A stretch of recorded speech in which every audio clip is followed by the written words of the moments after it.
কাকা, আমি আপনার কাছ থেকে একটা পরামর্শ নিতে চাইছিলাম।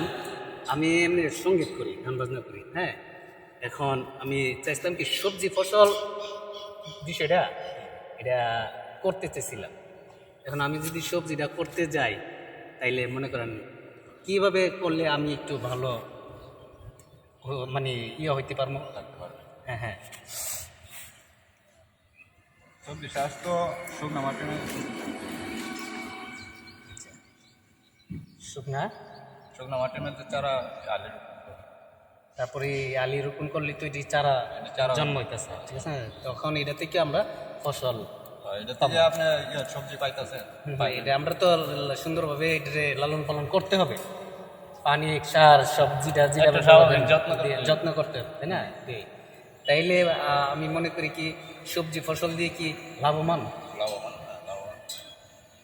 লাভবান তো কিছু কমার বেশি হইবে, তুই লাভবান না হতে কি আর করা যাবো?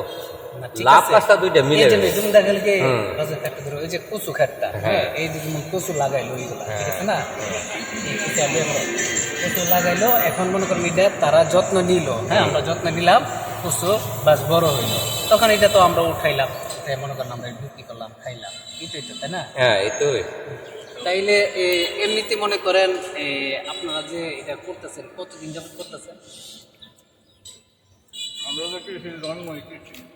আচ্ছা আচ্ছা, তাইলে এটা তো আপনারা এই কৃষির ঘরেই আপনার জন্ম, আপনারা কৃষি দিয়ে জীবনযাপন সম্পূর্ণ করি। শেষ হচ্ছে, তাই না? এটাই দেখ, দোয়া করি আমার চাচারা কৃষির জন্ম, কৃষি নিয়ে যেমন কৃষি ওনারা নিয়ে আমরা ব্যস্ত থাকি। ব্যস্ত থাকে এবং কৃষি নিয়ে যেমন তারা আরো আগে যেতে পারে সে প্রত্যাশা করে।